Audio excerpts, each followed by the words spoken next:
Welcome, everybody, to Ridiculously Raw, the most must see show on YouTube and StreamYard.com today. I am Anthony Florio, joined as always by good old MF Michael Fletcher. We got the Phenom Michael Bullock here as well. Dee Woodson will not be joining us this evening due to family commitments. All right. We got to level with you folks. A little while ago, good old MF Michael Fletcher, who, as you all know, is the executive producer of this show. We just had an emergency meeting of the Wrestling Forum panel, and we were on the verge of canceling this show yet again. But then good old MF, being the voice of reason, he talked us into doing this show, because we do not want to be a disservice to you wonderful viewers out there who look forward to this show each and every week. And that's exactly what we're going to do this evening. Now, we're not going to talk about everything. We're only going to get into the relevant stuff because there were a lot of cutouts and whatever. But we're only going to address the relevant stuff on this show here tonight because there were some newsworthy moments. And as a special bonus, good old MF Michael Fletcher also was able to do something that we didn't think could be possible. He got into the Thunderdome. He infiltrated the Thunderdome. And he's going to share his experiences with that this evening. And my Tony's take, as usual, last week's editions of Impact Wrestling and 205 Live. Impact Wrestling, by the way, the first night of the two-night Emergence event, a 2-week special called Emergence, their little TV pay-per-view, if you will. So we'll address all of that. So with all that being said, let's dive right on in, gentlemen. Monday Night Raw this evening. The first time Monday Night Raw infiltrated the Thunderdome. And what we have, and this is part of the relevant stuff that we're going to get into this evening. We started it off in-ring segment. The WWE champion Drew McIntyre, he comes in a great promo on Randy Orton, and I'll say it like this: good promo from McIntyre, but the production team has to get better at working with the crowd, with the canned crowd noise. They seemed a second or two behind, amping up the cheers from where they should have been at the key points of the promo, and not sure why it's still an issue for this talented WWE team. But then Randy Orton came out and he attacked McIntyre, and that attack felt way too obvious and formulaic. The punt kicks were shown from a side angle, and that didn't come out any good. I mean, you saw it from the side. He didn't even touch him. But then they edited that out, and they did show a shot where it actually looked like he did it. But man, another week, another fiery promo by Drew McIntyre. I mean, just awesome. And, it was a solid way to start. And it was a standard victory speech from Drew, followed by the predictable attack by Orton. But what elevated it above the standard fare was the consecutive punts that left McIntyre stunned and his well-being in question. What if he suffered a concussion and cannot defend the title Sunday night at Payback? That was a question that the show would address and the sort of angle fans can invest in for the remainder of the show. And kudos to Drew McIntyre for bringing energy to this promo, even if he did try a bit too hard to put over the Thunderdome. So, solid way to start here. So, nothing more to say. Good old MF Michael Fletcher, come on in. And this was the relevant stuff that we agreed to talk about in our emergency meeting. So, good way to start another fiery promo from McIntyre. He's been getting a lot better with this lately. Yeah, no, without a doubt. And this was one of the true segments of the night. This was actually a really good promo. This was really powerful. This was impactful. This was everything that you hoped for and then some. And he did such a good job of laying out the body of work by doing what he needed it to do. and I really enjoyed it. I enjoyed the storyline. I enjoyed everything that's been going on, and credit where credit's due. This man did a hell of a job doing the body of work that he needed it to do. So, no, I'm pretty happy with what they did, and plus the attack was really done very well. So no, this was a good segment. This was a nice little jump off to Monday Night Raw.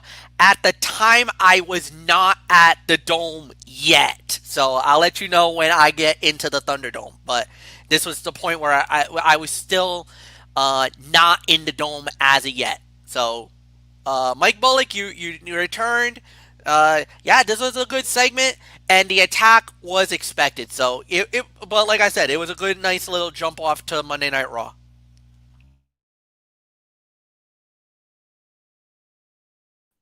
Oh, what is it we were talking about, Florio? Opening segment. Drew McIntyre, the promo, and then the attack by Orton.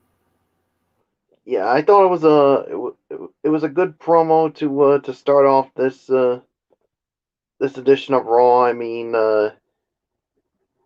and basically, like you said, I mean, after everything that happened, obviously Drew Drew McIntyre said he wanted to give Orton another opportunity, and well, that's when Randy Orton, well, he really he really took it right at the Viper, and well, Randy Orton really took it at Drew McIntyre, and yeah, that's when we got not one but two punts to the skull. So yeah, this was a good way to start it off. So there's really nothing more to say. Let's just move on, Florio. All right. And our first match of the night, SmackDown Women's Champion Bayley squaring off against Shayna Baszler. Shayna Baszler wins the match via a disqualification, 4 minutes and 40 seconds, outside interference by Nia Jax. Gee, let me show you my big surprise face. You can't see it, but you know what I mean. But obviously we're gonna. This is one of the throwaway matches, but something newsworthy actually did come out of this. This Sunday at Payback, Sasha Banks and Bayley will defend their women's tag team championship against the randomly thrown together tag team of Nia Jax and Shayna Baszler. You guys want to get into this? You want to open forum this? I hate to say this, I think we're gonna have new tag team champions. Agreed. I honestly believe the belts are gonna go back to Monday Night Raw and to the most unlikeliest a pair of tag team champions. But I do believe this is gonna happen. I think, with everything that's been going on, especially if you notice the chemistry or the lack thereof of the last team, I kind of feel like there's no doubt in my mind that I do believe we're going to have new tag team champions, and I think Shayna Baszler and Nia Jax are going to take the titles. I just don't see how they don't win this. I mean, unless they kind of want to tease it a little more, but I of all teams, I cannot believe it's going to be them too. I really believe we're going to have new champions. Bullock, do you want to address this?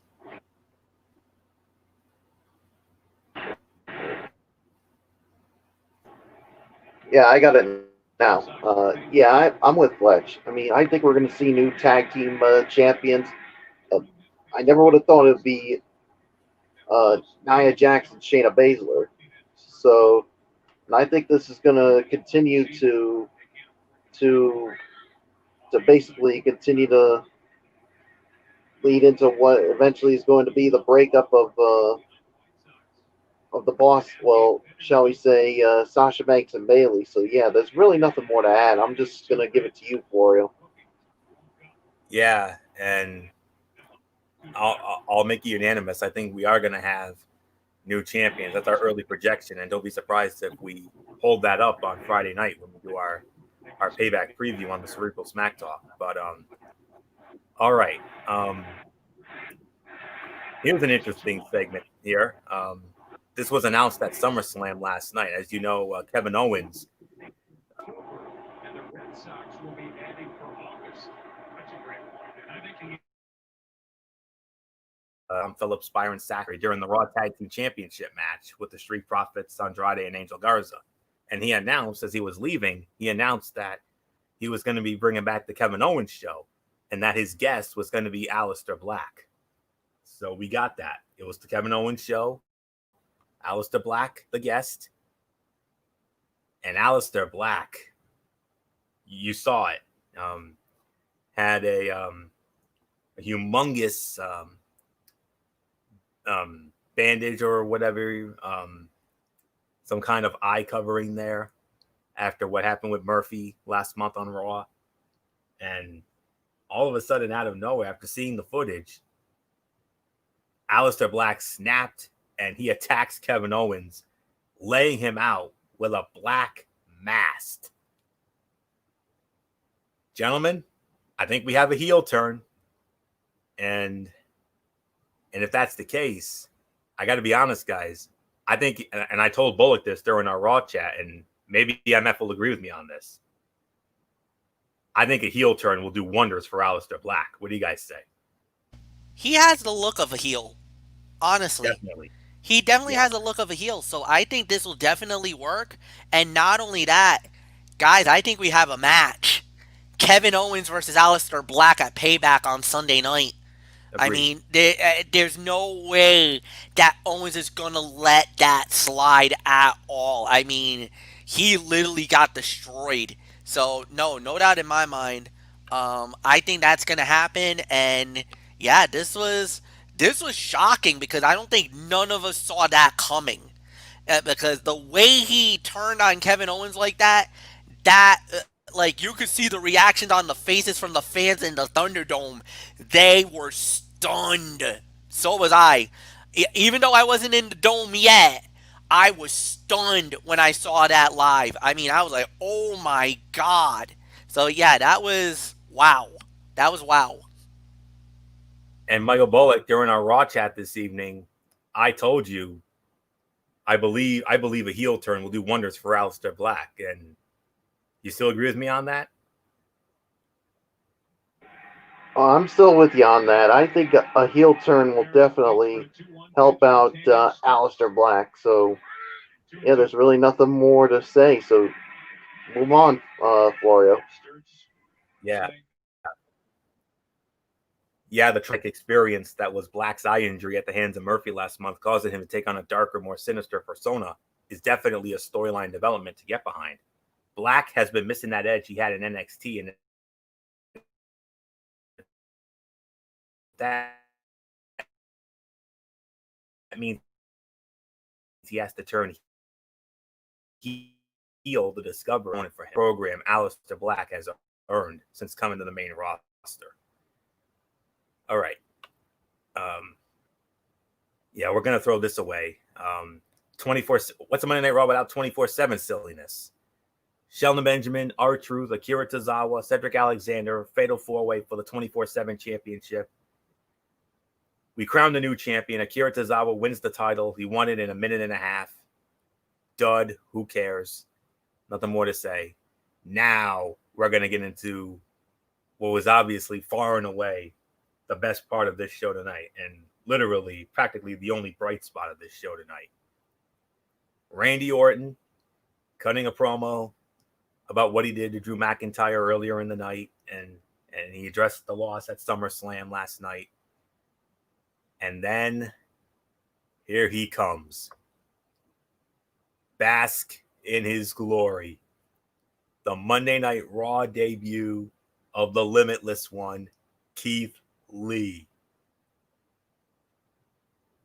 All we can say was this was absolutely magical. I mean, I don't know. I mean, I'm just we're just gonna do a hard reset here. I'm gonna start this thing off here. Oh my, awesome. I mean,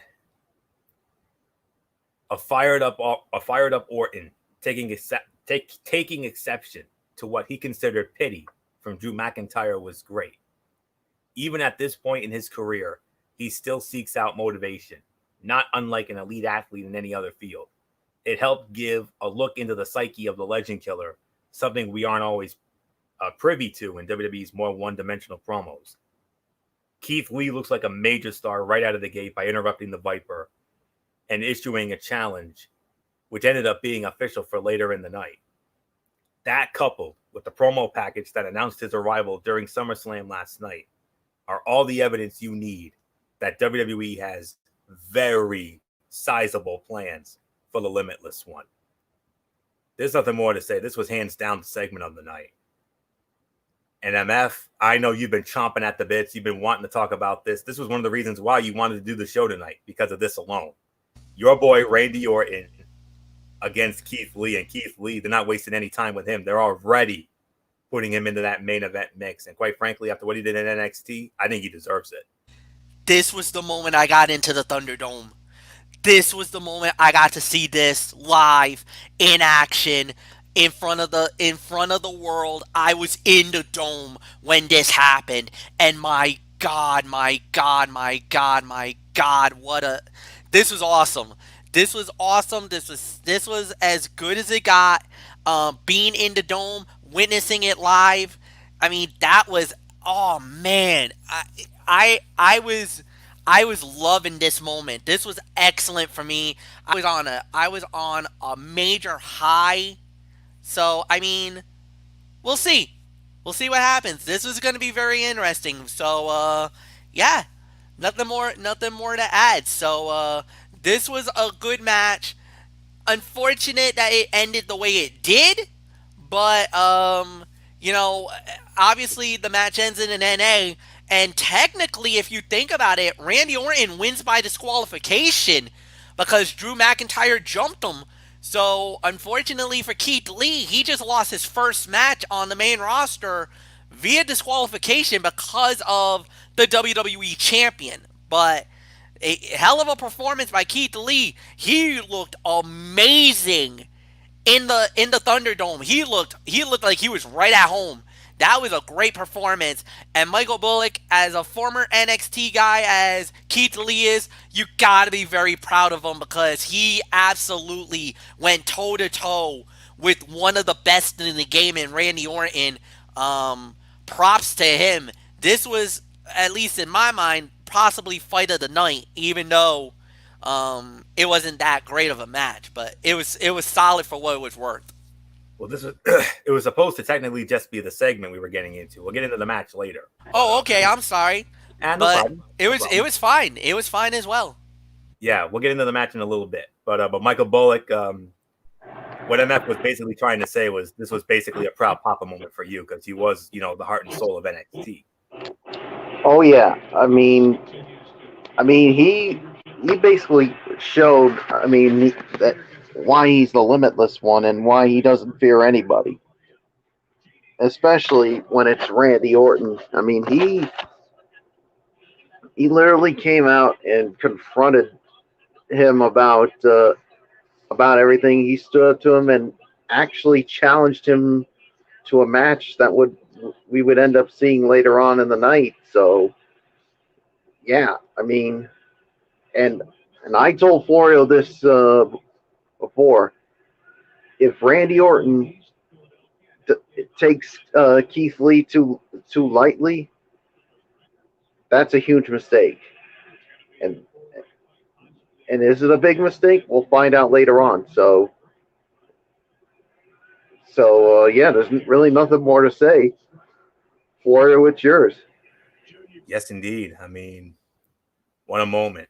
I mean, and MF, you couldn't. I mean, WWE could not have picked a better time for you for them to let you into the Thunderdome, for you to infiltrate it. I mean, what a moment that had to be for you. I mean, seeing your guy, Randy Orton, who you are the biggest mark of any of us, in there with a guy, Keith Lee. And Yeah, but the downside was the.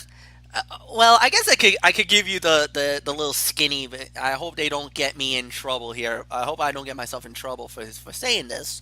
But WWE production forced me to boo Randy Orton. Like they were asking the fans to boo Randy Orton, thumbs down, everything else. So I had to do it. I had to be a team player for it, even though you know how I feel about Orton. But oh well.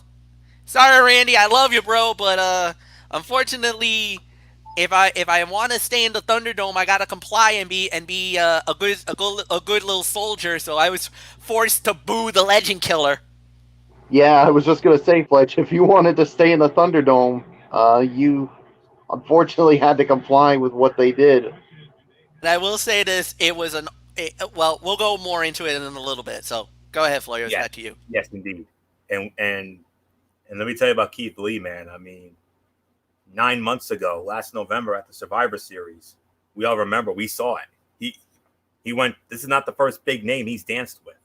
The very first big name he danced with was the big dog, Roman Reigns. They were the final two in that Raw versus SmackDown versus NXT men's traditional Survivor Series elimination matchup, which MF and SmackDown won. That was their big moment of that show. And then in January at the Royal Rumble, the Limitless one went toe-to-toe with the Beast, Brock Lesnar, while Lesnar was dominating the Rumble match until McIntyre came in. And now his first night on Raw, and they thrust him right into the main event mix. I told you guys last night on our SummerSlam recap. I told you they were going to thrust him. I told you. Vince McMahon, we all know how high Vinnie Mac is on this guy and everybody else because of his work ethic and everything else. So you want to talk about good little soldiers. That's exactly what Keith Lee is. So, but wow. Segment of the night, hands down. No doubt about it. All right, back to the cutout portion. Angel Garza versus Montez Ford. Montez Ford wins the match 3 minutes and 15 seconds. Another meh fight, but there's only two good things that came out of this. Now, I'm going to tell you this right now. I cannot stand The Bachelor. I don't like the show, what have you. Bachelor in Paradise, I don't like the Bachelor franchise. But I am loving Demi Burnett. She is such a cutie patootie. Let me tell you. That was one of the nice things about this match. That was one of the two beautiful things about this match. The other, and in all serious business, Montez Ford's frog splash, the from the heavens. Did you see the hang time on that thing? Oh, dude. And now I know why MF loves Montez Ford so much. Not just that Ultimate Warrior stuff he does, but he's like 10, 15 feet in the air with that frog splash. And the side to side on that, oh my goodness gracious. That was awesome. So that's just my 2 cents on it. Then from there, 6-woman tag team matchup. Bianca Belair and the newly reunited Riot Squad of Ruby Riott and Liv Morgan. They squared off against Zelina Vega and the Iconics. Bianca Belair and the Riot Squad, they win the match, 3.5 minutes. No comment. Although Belair and Vega were a lot smoother during their recent singles match. And, you know, it is what it is. And then from there, another throwaway segment. We had an arm wrestling challenge. Now we have another match announced for Payback. Apollo Crews will defend the United States Heavyweight Championship against another member of the Hurt Business. It's not MVP. This time it's Bobby Lashley, a former U.S. champion in his own right, back on his days on the old Friday Night SmackDown way back when. They had an arm wrestling challenge, Crews and Lashley. But we had a special guest moderator, WWE Hall of Famer, the world's strongest man, Mark Henry. I'll tell you this. Throwaway segment, but it's always great to see Mark Henry. So that was nice. But that arm wrestling angle did absolutely nothing. Sorry. And then you think it couldn't get any worse than that. Oh, it gets worse. Natalya and Lana running their mouths, blah, blah, blah. And then they get interrupted by Mickie James, and then Mickie James took him out. So that was a good thing there. Then we had more Raw Underground silliness. Dolph Ziggler went toe-to-toe with Lashley. I'll give him that, but that's really it.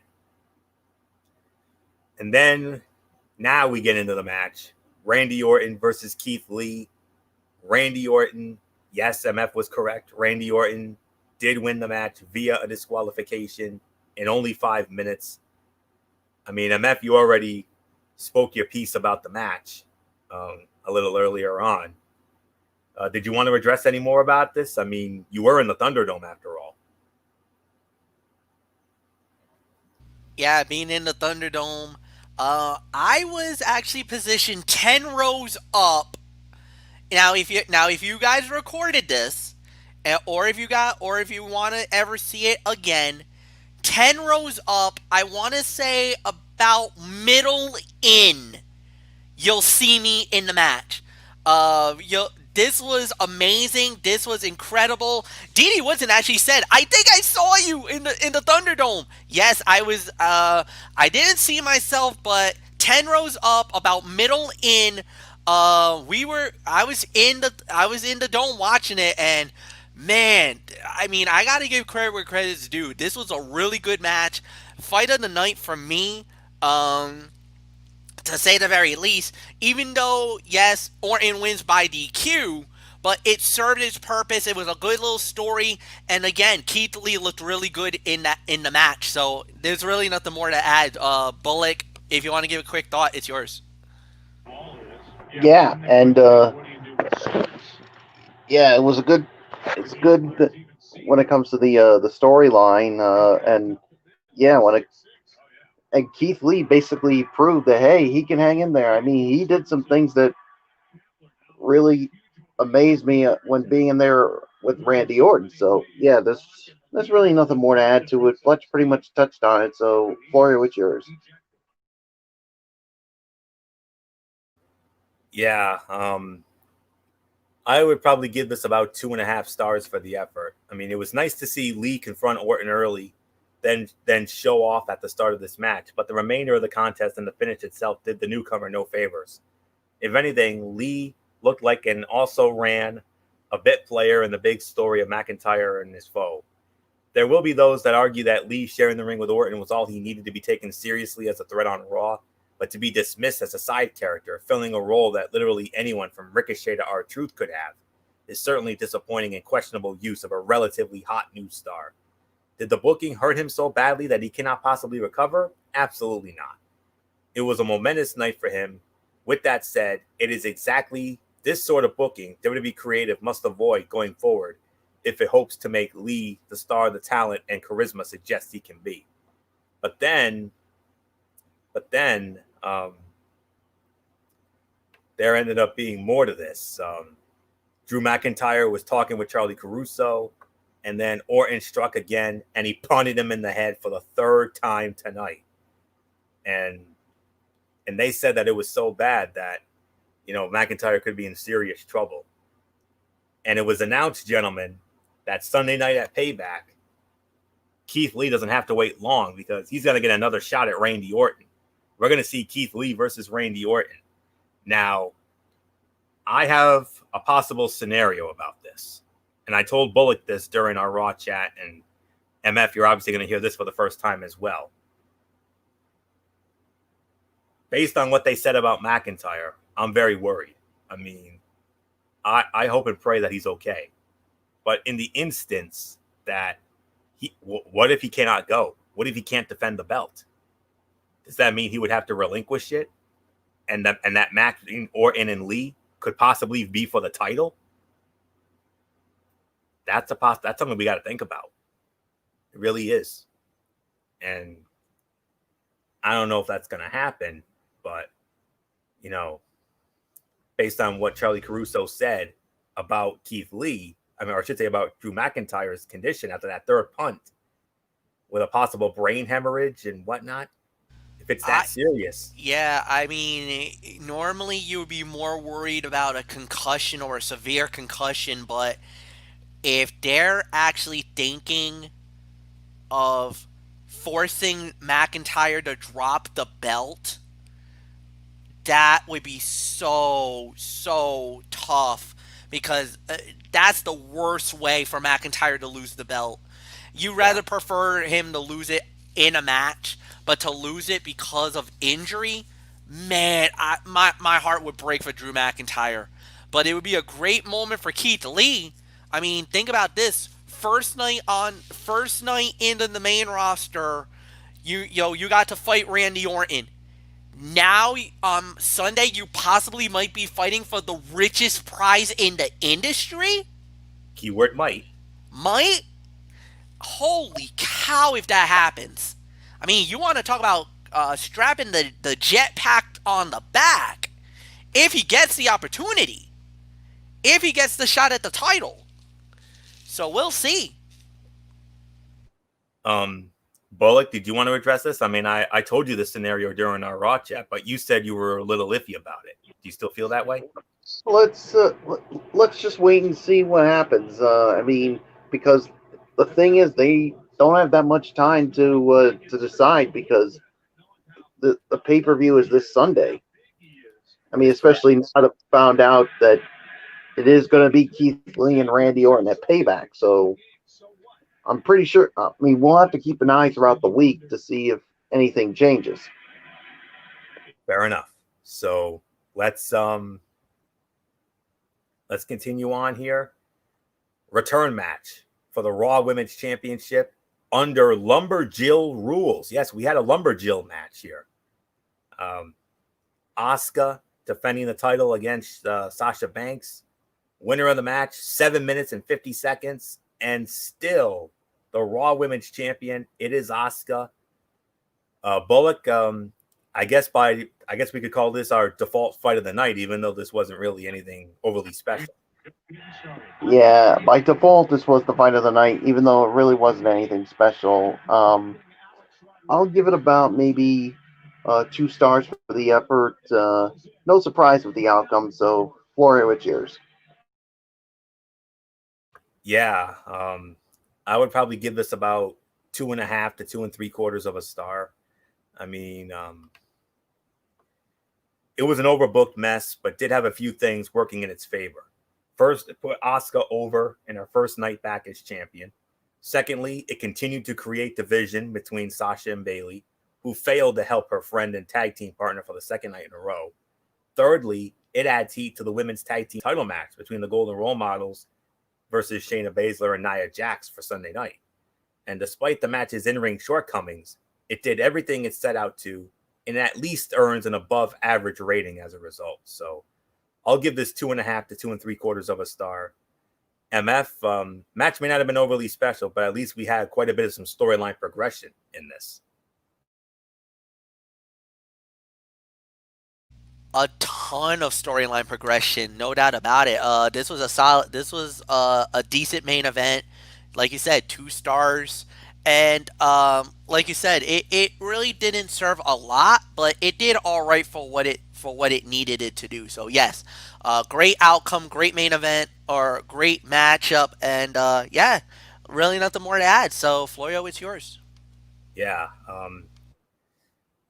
main event time, and it was father and son, Rey and Dominic Mysterio, squaring off against Seth Rollins and Murphy. Fight ends in a no contest after 10 minutes and 20 seconds. We were worried we hadn't heard from these thugs all night long, but unfortunately, you had a feeling that they were going to make their presence at some point. Retribution. Ugh. Thankfully, we didn't get any Retribution stuff last night at SummerSlam, but unfortunately, they had to ruin what could have been an amazing tag team main event. And this marks the first time in WWE that we saw a father-son tag team, You got to go all the way back to the 1991 Royal Rumble when the late great American Dream Dusty Rhodes teamed up with his son Dustin Rhodes when they went up against the $1 Million Man Ted DiBiase and Virgil. That's the last time I can recall seeing a father-son tag team in WWE before Rey and Dominic Mysterio tonight. But obviously, this is going to have to be an NA here. I mean, yeah, Bullock is Bullock's called it a night. Obviously, he has work commitments in the morning, so no problem there. So we got some big programming notes to make at the end of the show. But first off, it's obviously going to be an NA. It does not appear as though the Mysterio Rollins feud is over yet. Yes, the baby faces have to go over at some point, but is it really possible to sustain another interest for another pay-per-view bout? I mean, do people want to see Dominic beat Seth Rollins that badly? Will Rey ever truly get his revenge for losing his eye back at Extreme Rules? The invasion of Retribution was necessary to keep that faction at the forefront of fan consciousness, and Monday's beatdown worked well. So that's all I can say on this. So it's obviously going to be an NA. So MF, I mean, you had a feeling that we were going to see Retribution at some point, and they had to stick their noses in what could have been a great tag team main event. Yeah, they definitely did, and no doubt about it. And now, the beatdown was bad. The beatdown was bad. You saw it right before your very eyes, and it was unfortunate. It was unfortunate that it happened. It stinks, but that was the way that it went. Seth Rollins and Buddy Murphy decided, nope, let's get out of here. They hit the ring and everything else, and they left a trail of destruction.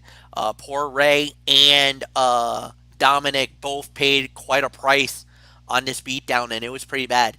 It was very bad to say. But as far as it goes, yeah, it was a solid. I mean, it was fine of a beatdown that you wanted it to see. But now the question is, Retribution, who are they? What are they about? We're still wondering about the members of it. Now, there was some internet people saying that one of them might be AJ Lee. One of the ladies could be Mia Yim. That Mia Yim might be one of the members of Retribution. Then there was rumors about maybe AOP being members of Retribution. That the two guys that basically laid out, that literally destroyed Rey was AOP. And yeah, you had that going on. You had rumors that maybe there was even Roman. Now I don't know if Roman Reigns was one of the guys of Retribution. I really doubt that. But there are talk about maybe Roman Reigns being the ringleader of Retribution. Now that would be a game changer if he's the leader of the group, because that would be a huge, and that would make him a certifiable heel. No doubt about it. And I know that's one thing that the fans have been waiting to see, is him being a heel. So, we'll see. Nothing more to say. Anthony, it's yours.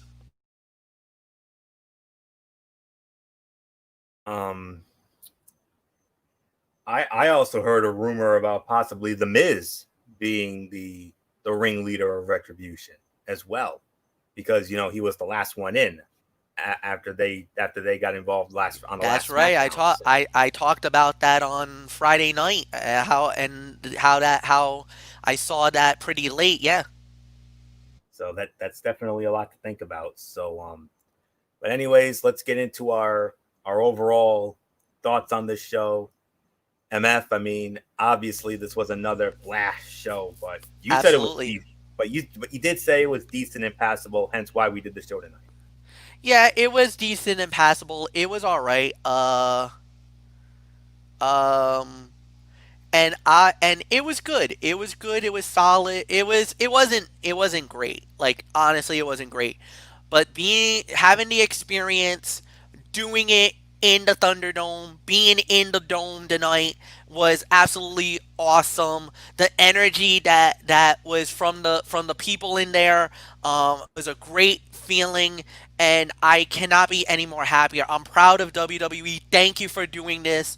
Um, uh, and yeah, there's really nothing more to add. So, Anthony, I give it to you. If I had to put a number on it, I would have to give it a 5 out of 10. I mean, this just wasn't it. I mean, last week was another bad show.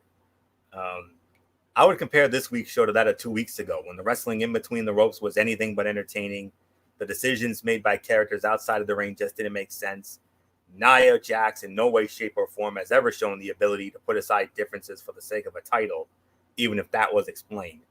MVP, once again, a week after explaining he only does things for the money, finds himself in the Raw Underground, where the rules are still not explained. 24/7 title continues to make little sense and does nothing for anyone involved. Sheldon Benjamin cared all of Jack and Bleep after the match. Keith Lee's debut, as good as showing he had in the ring, really just shouldn't have been against Orton. I'm not asking for a squash match. I hate those, but they really shoehorned him in there for the sake of a pay-per-view bout. It's not the worst booking. It's just dangerous. And the Retribution stuff is just dead in the water, man. Why not destroy this brand new state-of-the-art facility you found a way into? Why attack Ray and Dominic when there was all this pretty stuff to destroy? That is, after all, what we've been led to believe they do, right? Shame that even after the moment spent to create the Thunderdome, a group of hoodlums could still find their way in. But, Monday Night Raw is an absolute mess right now. And we're sinking. Raw's a sinking ship right now, even with Keith Lee on board. It's great to have him, but these last few weeks, this last month or so, Raw has been absolutely horrible. I mean, when is it going to get better? Answer, probably not anytime soon. I mean, this is what was the year? Which year was it where which year was it where SmackDown Live was dominating Raw? What was it, 2017, 2018, somewhere in that area? I mean, it has that feel. I mean, but I don't know, man. I mean, it's just so frustrating. I mean, I don't know what else there is to say, really. But, it is what it is. So, but I will give it a 5 out of 10 for the effort, though.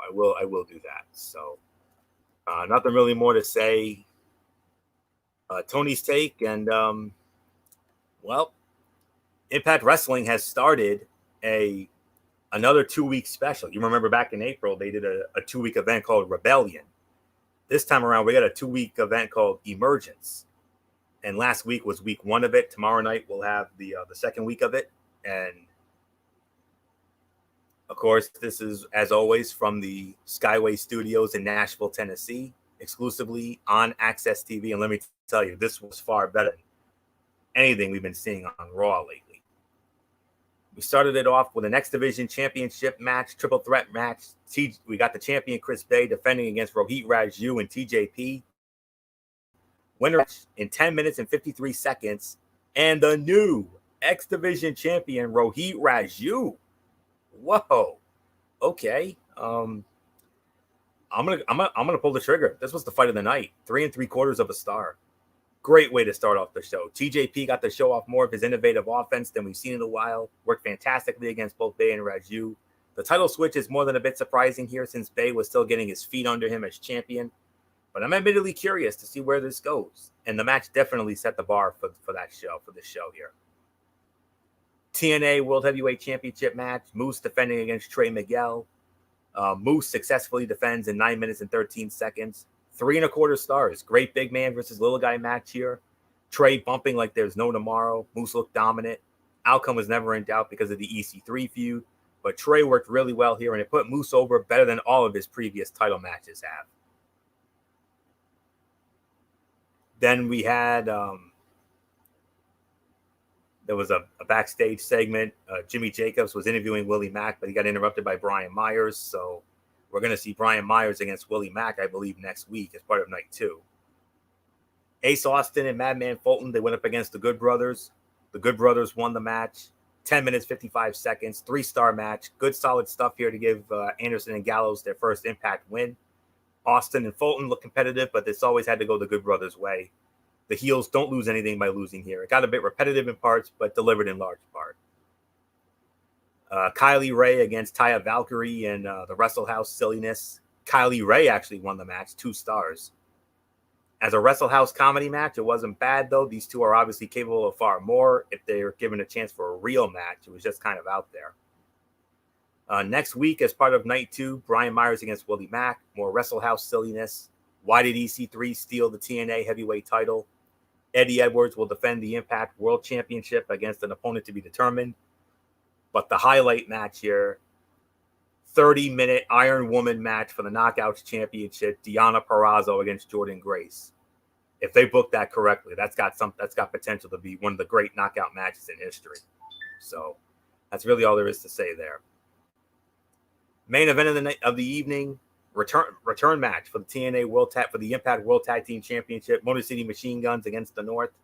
Winners of the match, 14 minutes, 8 seconds, and still Impact Wrestling World Tag Team Champions, the Motor City Machine Guns, 3.5 stars. It was off just the tiniest step from the first match, but only due to the fact that the first bout had extra storytelling in terms of the North's title reign ending. Everybody was on their game here, and the in-ring action delivered well, putting this feud presumably to bed for the time being. So nothing more to say.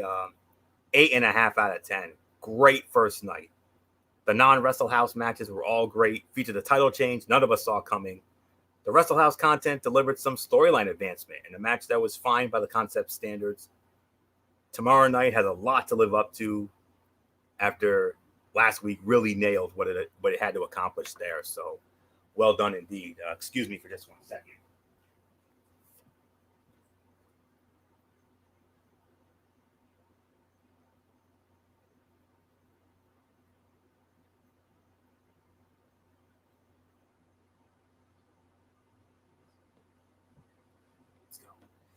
All right. So now let's quickly get into 205 Live here, which went down this past Friday night. And just give me 1 second here.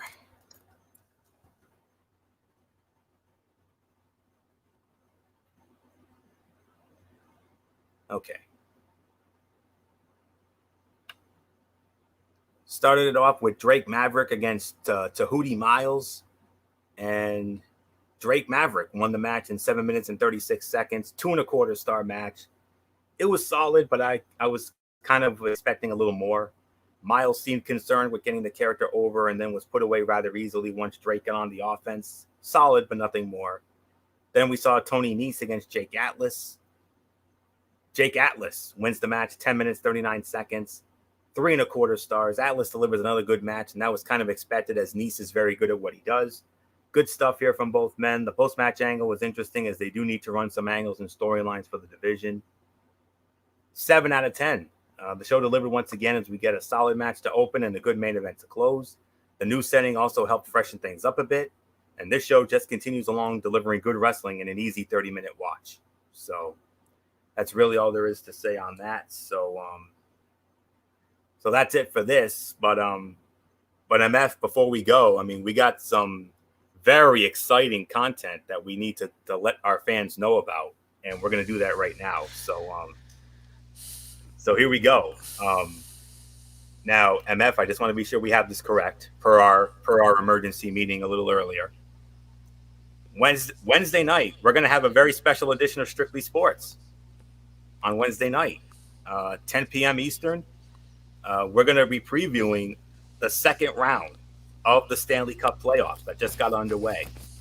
We're going to talk about the Philadelphia Flyers against the New York Islanders, the Tampa Bay Lightning against the Boston Bruins, and then the Vegas Golden Knights and the Vancouver Canucks, and the Colorado Avalanche against the Dallas Stars. So we'll get into all that on Wednesday night, 10 p.m. Special Wednesday edition of Strictly Sports.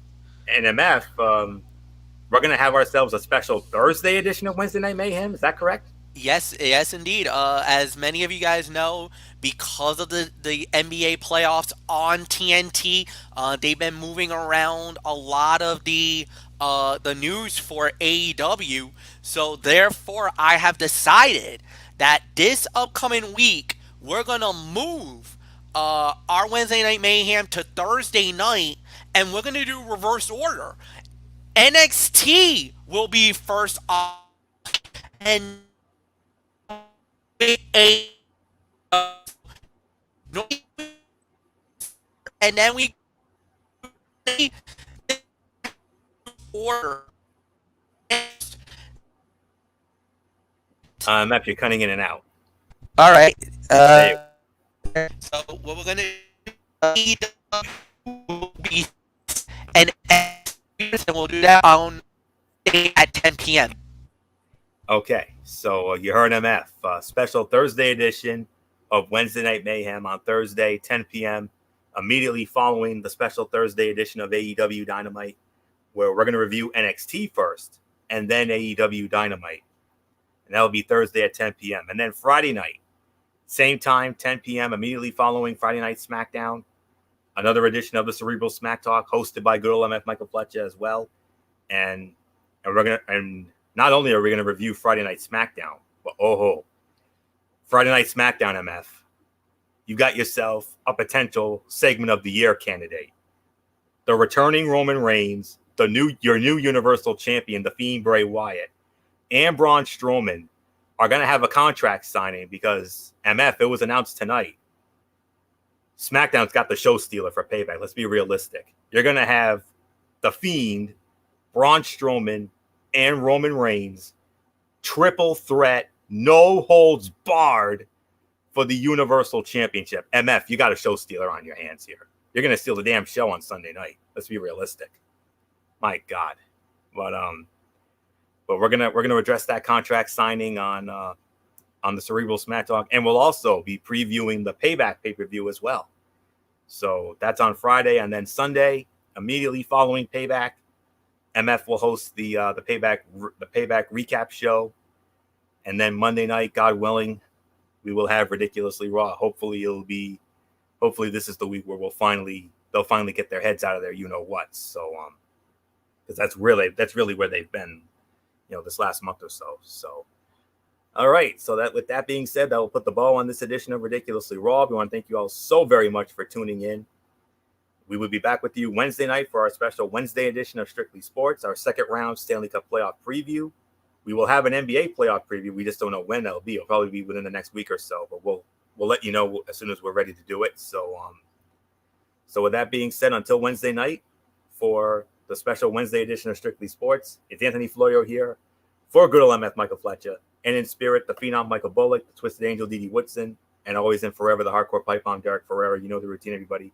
Thumbs up. Talk to you later. Yeah, throw it up Fortune Forest style. Bye for now, my friends. God bless. Be good to each other. Have a blessed couple of days. And until Wednesday night for the special Wednesday edition of Strictly Sports, you've been watching Ridiculously Raw right here on the Zone 25 on YouTube and StreamYard.com. For everybody who has been a part of this one, you know the routine as we always do. Beyond anything else, wrestling is indeed actually real. So long. And bye, everybody, bye.